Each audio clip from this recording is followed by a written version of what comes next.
सभी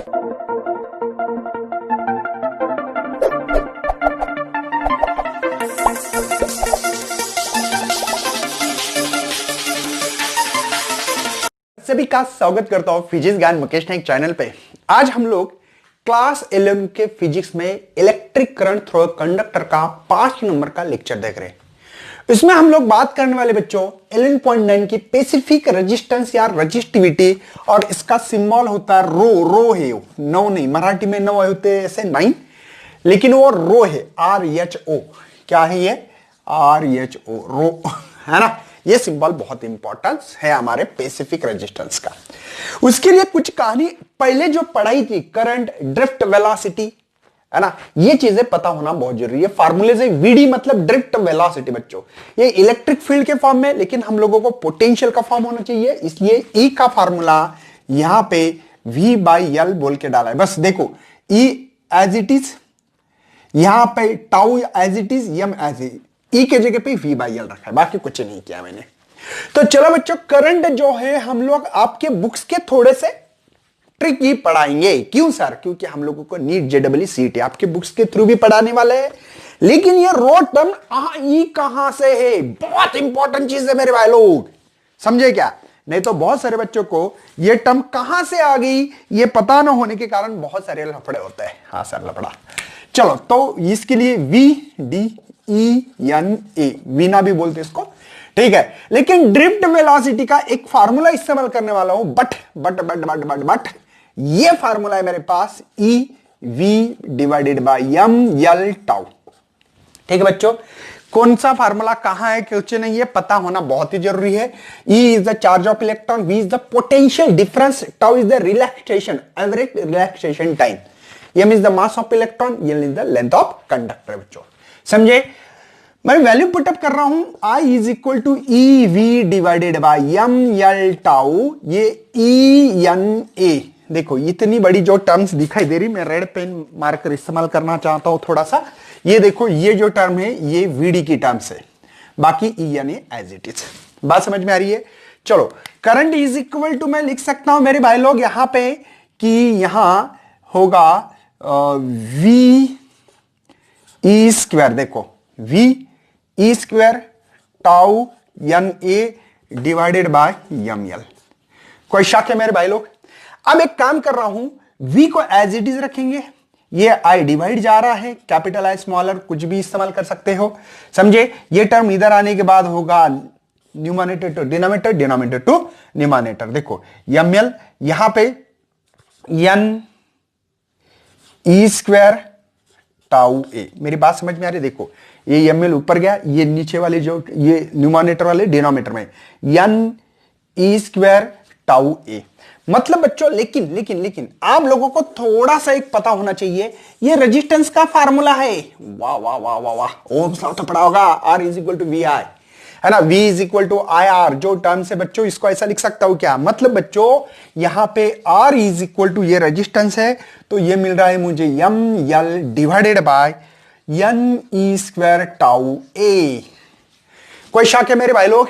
ये रेजिस्टेंस की मुझे यहां पे वैल्यू मिल रही है। कोई शक है? कोई शक है? M कौन है बच्चों? M है बच्चों, ये M है मास ऑफ इलेक्ट्रॉन, ठीक है। L कौन है बच्चों? लेंथ ऑफ कंडक्टर, ठीक है। N कौन है बच्चों? N है numbers of free electrons per unit volume. इसको और एक इलेक्ट्रॉन डेंसिटी बोल सकते हैं। क्या बोल सकते हैं बच्चों? इलेक्ट्रॉन डेंसिटी भी बोल सकते हैं, एक ही मतलब है। Numbers of free electron per unit volume बोलो N को, या इलेक्ट्रॉन डेंसिटी। ये बच्चों क्या? Charge of electron. टाउ कौन है बच्चों? ये है ना, एवरेज रिलैक्सेशन टाइम। मतलब बच्चों देखो, जब भी हमारा इलेक्ट्रॉन जाता है कोई कर्नल पे टक्कर मारता है, कोलिजन होना, इसके बाद में और यहां पे कोई कर्नल हो तो यहां पे, तो इसके बीच में जो टाइम होता है इसको कहते हैं एवरेज रिलैक्सेशन टाइम, मतलब वो रिलैक्स होता है कोलिजन से। इसीलिए बच्चों इसको टाउ कहते हैं, एवरेज रिलैक्सेशन टाइम कहते हैं। मेरी बात समझ में आ रही है इसके? जैसे कि और यहां पे एक कोई कर्नल है, यहां पे जो इलेक्ट्रॉन्स आ रहा है यहां से यहां, तो इसका जो टाउ होगा इसी को average relaxation time between the two successive collision के बीच का टाइम होगा। चलो सर, बहुत बढ़िया। ये क्या बच्चों? ये है बच्चों ये एरिया ऑफ क्रॉस सेक्शन, इस क्रॉस सेक्शन का एरिया है। ये थी हमारी इसकी पहचान। लेकिन आप लोगों को कुछ समझ में आ रहा है भाई लोग कि इसमें मैं रेड पेन से थोड़ा सा मार्क ये कर रहा हूं, देखो ये चीजें कांस्टेंट है, ये चीजें कांस्टेंट है, और इन्हीं चीजों को बच्चों हम लोग रो कहते हैं। रो इज द डेंसिटी। मतलब देखो मास ऑफ इलेक्ट्रॉन जो है कांस्टेंट रहेगा बच्चों, इलेक्ट्रॉन की डेंसिटी कांस्टेंट रहेगी, चार्ज कांस्टेंट रहेगा और रिलैक्सेशन टाइम कांस्टेंट रहेगा। मेरी बात समझ में आ रही है? इसमें कोई द्विधा नहीं होना चाहिए। मतलब बच्चों यहां पे मैं लिख सकता हूं ऐसे, कैसे? R is equal to rho L, length अलग हो सकती है, एरिया ऑफ क्रॉस सेक्शन। बच्चों आपके बुक्स में यही इंपॉर्टेंस फार्मूला दिया है, लेकिन ये फार्मूला कहां से आया ये नहीं दिया था, ये मैंने आपको फील दे दी फिजिक्स के। ये बहुत इंपॉर्टेंस है भैया, फीलिंग बहुत इंपॉर्टेंस है, फील दिया है मैंने, बाकी दूसरा कुछ नहीं है। ठीक है? मतलब बच्चों यहां पे रो की जगह पे आपने क्या लिखा है? रो की जगह पे लिखा है आपने m n e square tau. ठीक है? इसका मतलब बच्चों इसमें एक सबसे मेन बात समझ में आ रही है हम लोगों को कि ये जो है ये कर रहा है डिपेंड अपॉन टेम्परेचर। हां बिल्कुल बच्चों, ये किस पे करेगा? Depend upon temperature and material के ऊपर डिपेंड है, एंड मटेरियल के ऊपर डिपेंड है। मतलब बच्चों यहां पे अगर टेम्परेचर पे डिपेंड है कि नहीं, देखो टेम्परेचर बढ़ाने से इलेक्ट्रॉन की डेंसिटी, चार्ज, रिलैक्सेशन टाइम बढ़ेगा कि नहीं? अरे ये जो है ये चार्ज है यहां पे इस कर्नल पे जाके इंसिडेंट हो रहा था, यहां पे दूसरे कर्नल पे इंसिडेंट हो रहा था, तो इन दोनों के कोलिजन के बीच में जो टाउ है, टाउ को क्या बोलते हैं? एवरेज रिलैक्सेशन टाइम बच्चों चेंज होगा। मतलब ये डिपेंड करेगा डेंसिटी, बोलते हैं डेंसिटी इज अ कांस्टेंट बच्चों, इसी को रजिस्टिविटी भी कहा जाता है, लेकिन वो टेम्परेचर पे और मटेरियल पे डिपेंड करती है। आपके बुक्स में पहली लाइन दी वाली है, अगर पढ़ोगे तो एट पर्टिकुलर टेम्परेचर, इसलिए टेम्परेचर एक पर्टिकुलर मतलब कांस्टेंट रखना पड़ेगा। अगर टेम्परेचर वेरी करोगी तो ये क्वांटिटी सब कुछ चेंज होगी, बदलाव होगा उसमें। बात को समझो बच्चों, मतलब टेम्परेचर कांस्टेंट रखना पड़ेगा, अदरवाइज ये डेंसिटी, ये रेजिस्टिविटी चेंज होती रहती है। क्या होती है? चेंज। मतलब ये जो रेजिस्टिविटी डिपेंड अपॉन टेम्परेचर की होती है और मटेरियल, क्योंकि मटेरियल बढ़ने से बच्चों इलेक्ट्रॉन की डेंसिटी हर इसमें अलग है। कौन सा? सुपर कंडक्टर, कंडक्टर, सेमीकंडक्टर अलग अलग है बच्चों। कॉपर में अलग, सिलिकॉन में अलग, जर्मनियम में अलग, क्लोरीन में अलग, हर इसमें अलग अलग होगी। मटेरियल पे भी डिपेंड करेगा, चार्ज भी इसके ऊपर डिपेंड करेगा। ये क्वांटिटी डिपेंड अपॉन है टेम्परेचर और डेंसिटी। लेकिन बच्चों इसके कैसा भी शेप बना, इसकी रेजिस्टिविटी वही रही थी। आपने ऐसा पकड़ा वायर को, किसी ने गोल कर दिया, किसी ने ऐसे ऐसे ऐसे वायर कर दिया, तो इसके ऊपर डिपेंड नहीं होती। मतलब डू नॉट, ठीक है, depend upon shape and size. Shape और साइज पे ये डिपेंड नहीं करती है, ये बात को नोट डाउन करें। रेजिस्टिविटी डिपेंड करती है बच्चों, लेकिन टेम्परेचर, इसलिए इस पर्टिकुलर टेम्परेचर वर्ड इस्तेमाल किया आपके बुक्स में, है ना, और मटेरियल पे डिपेंड करती है। आपके बुक्स में कैसा लिखा उसके ऊपर थोड़ा सा हम लोग यहां पे फ्लैश आउट करने चाहते हैं। इसको लिख लो बच्चों, इस चीजों को लिख लो। स्पेसिफिक रेजिस्टिविटी है ना, रो आर एल बाय। आपने क्या लिखा है? आपके बुक्स में क्या लिखा है?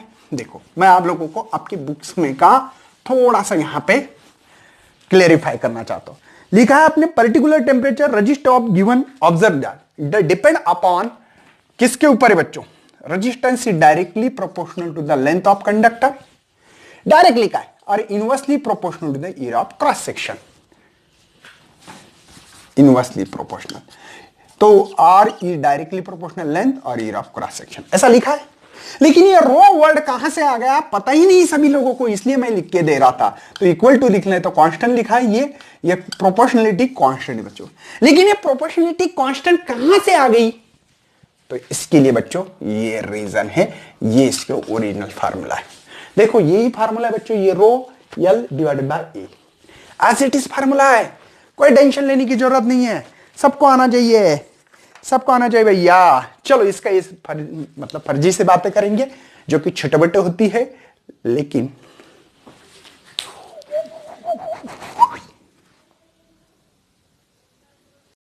इसका एसआई यूनिट निकालना चाहते हैं रो का, तो रो के लिए क्या लिखना पड़ेगा हम लोगों को, रो इज इक्वल टू दोनों का मल्टीप्लिकेशन RA बाई L।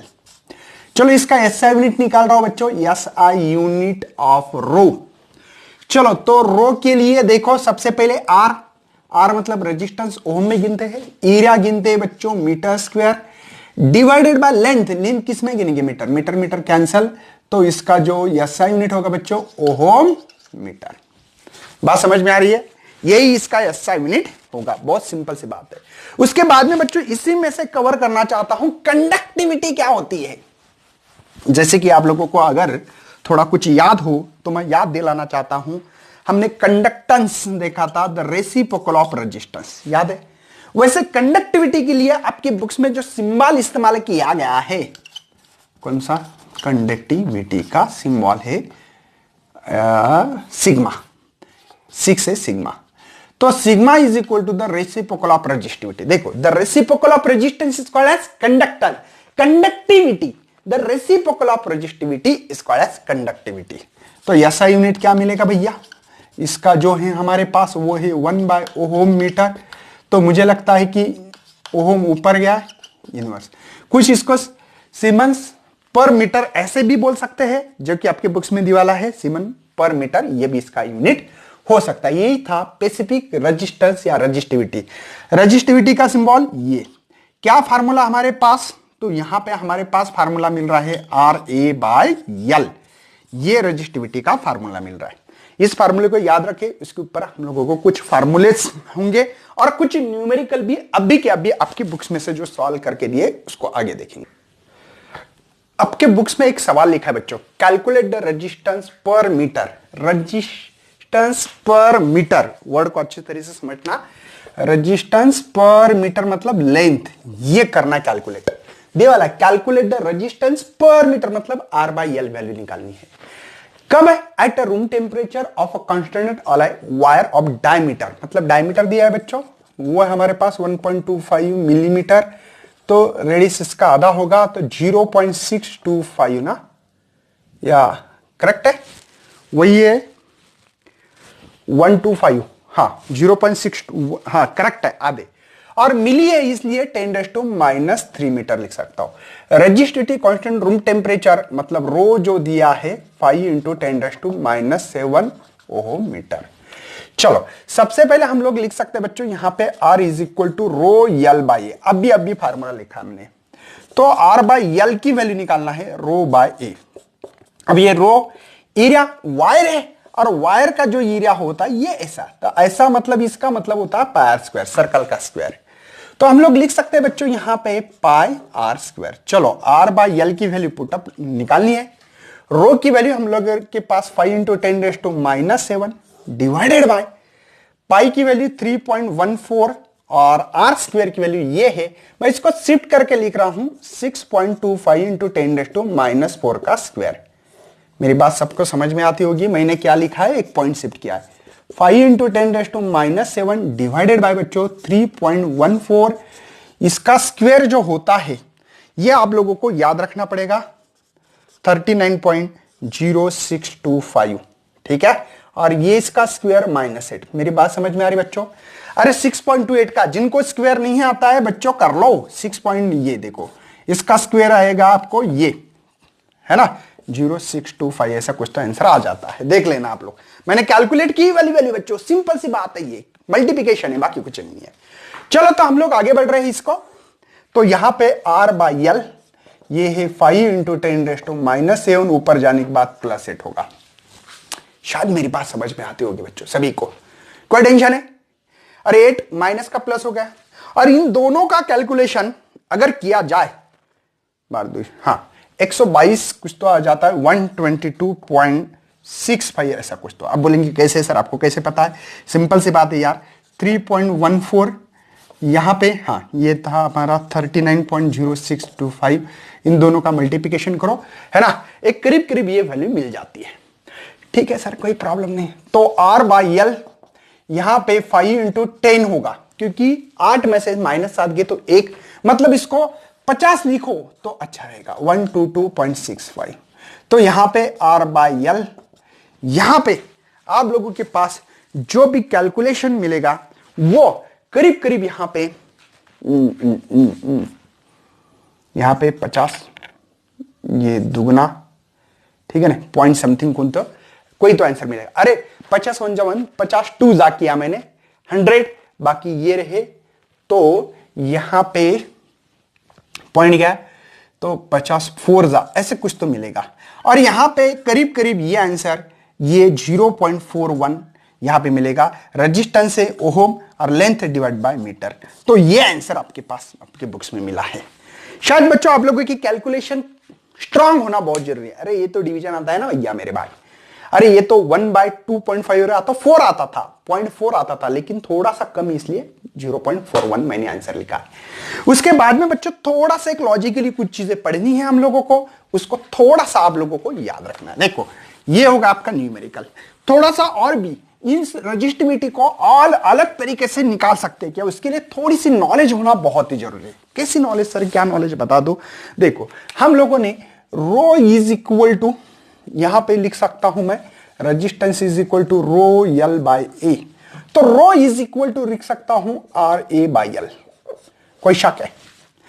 यही फार्मूला मैं इस तरीके से लिख सकता हूं का ई डिवाइडेड बाय जे। जे कौन है बच्चों? ये है करंट डेंसिटी है। करंट डेंसिटी बच्चों, करंट डेंसिटी का फार्मूला क्या था? आई बाई, है ना, current per unit area is called the current density. जैसे कि इलेक्ट्रॉन की डेंसिटी थी, वैसे करंट की डेंसिटी है। इसका मतलब क्या बच्चों? रो इज इक्वल टू, और इज द इलेक्ट्रिक फील्ड।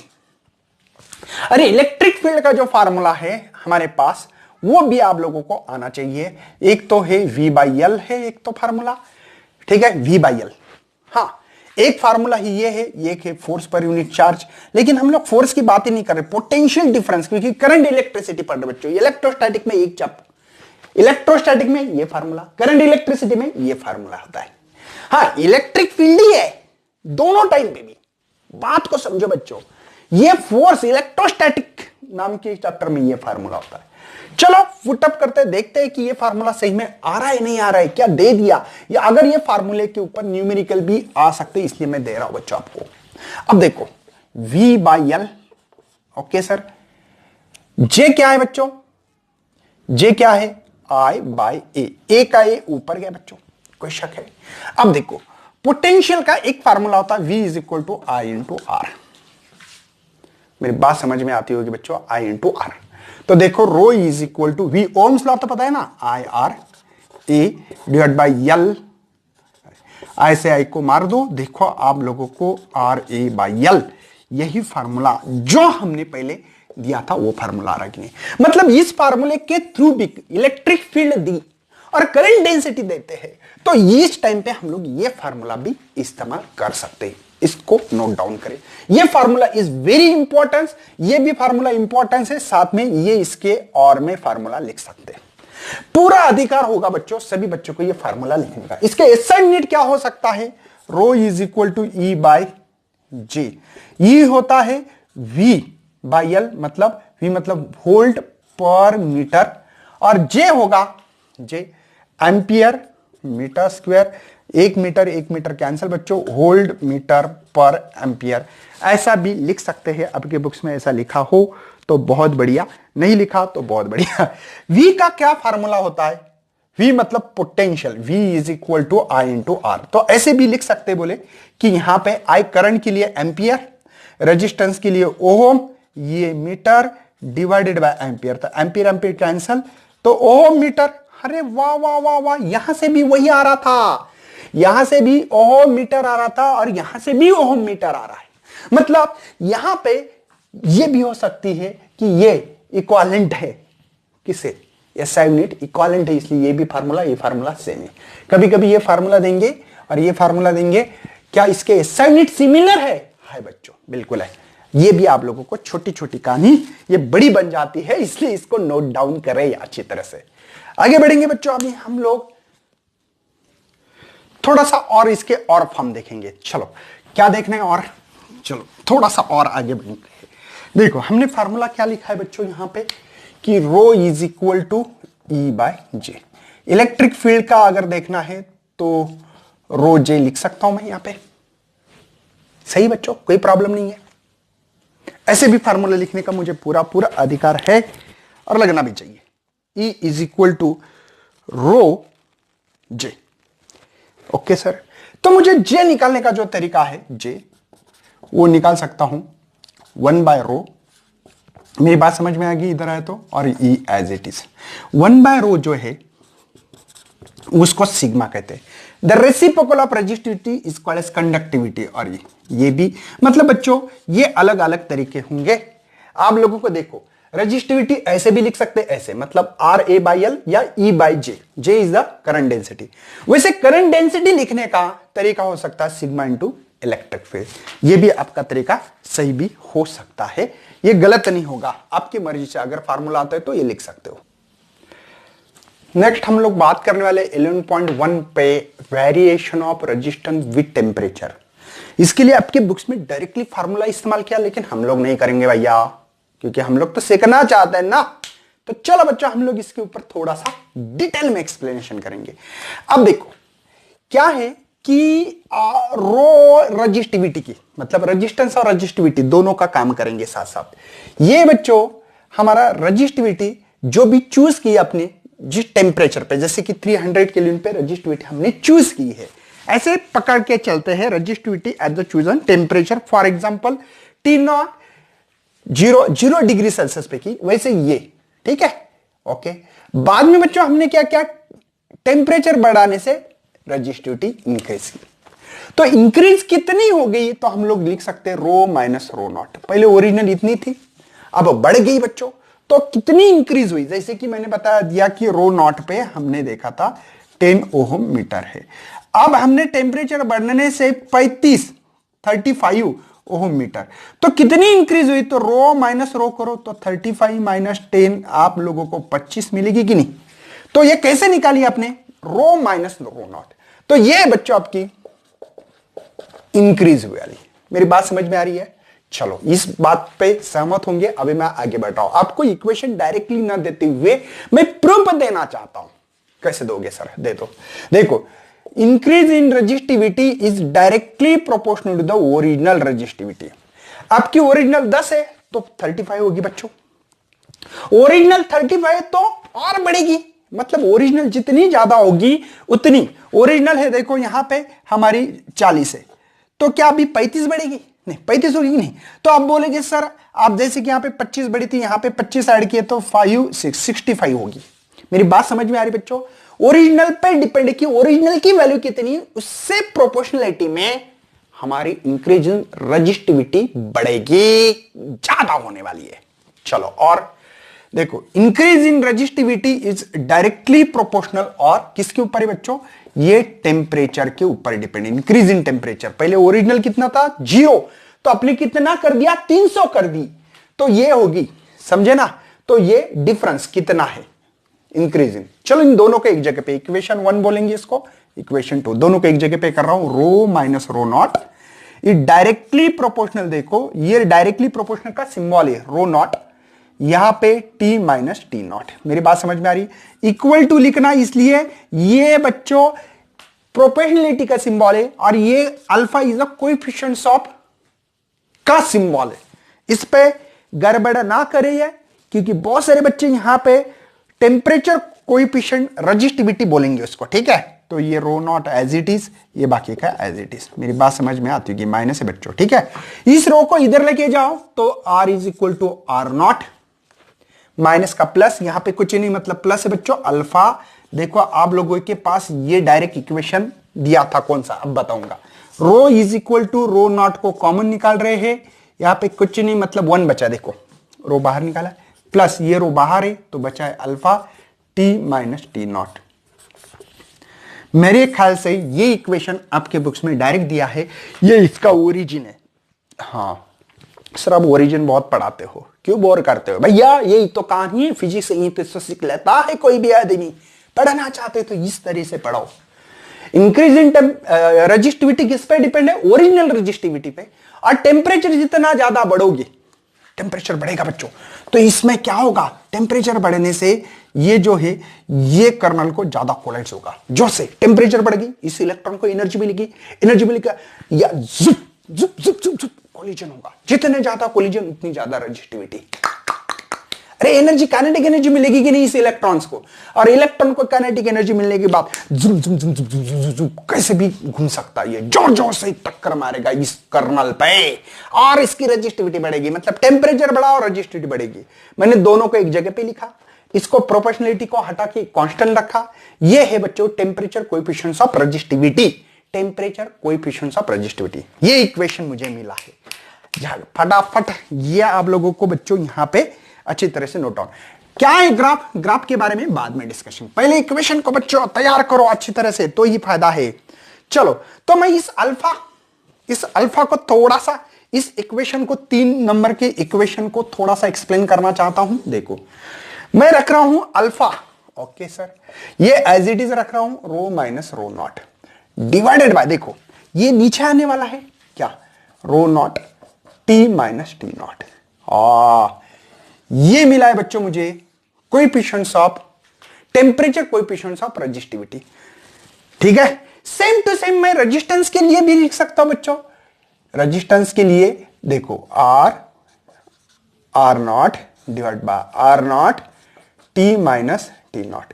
कुछ बच्चे इस टी माइनस टी नॉट को डेल टी भी रख सकते हो, मतलब इस इक्वेशन को ऐसा लिखने का अधिकार है सर हम लोगों को, बिल्कुल ही बच्चों, R minus R naught minus del T changing, इसको भी डेल आर भी लिख सकते, कोई प्रॉब्लम नहीं, आपकी मर्जी। ठीक है, तो ये है हमारे पास, इस अल्फा को बोलेंगे टेम्परेचर कोएफिशिएंट ऑफ रजिस्टिविटी, और इसको बोलेंगे सेम है तो टेम्परेचर कोएफिशिएंट ऑफ रेजिस्टेंस।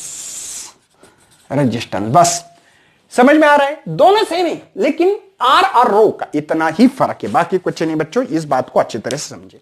इसका एसआई यूनिट देखो, इसको पढ़ेंगे कैसे हम लोग, increase in resistivity per unit original resistivity and rise in temperature. Temperature increase कर रहे हैं हम लोग, ये इंक्रीज है बच्चों।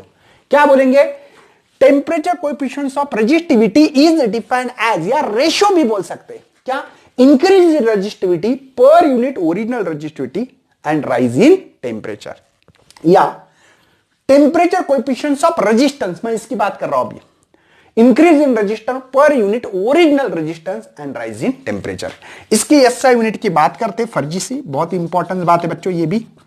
अब देखो कोई भी, दोनों को भी पकड़, कोई भी देखो, ये ओहम होगा, ये भी ओहम होगा, और ये डिग्री सेल्सियस, ओम मर जाएगा तो पर डिग्री सेल्सियस, या और में पर केल्विन भी बोल सकते, डिग्री या केल्विन।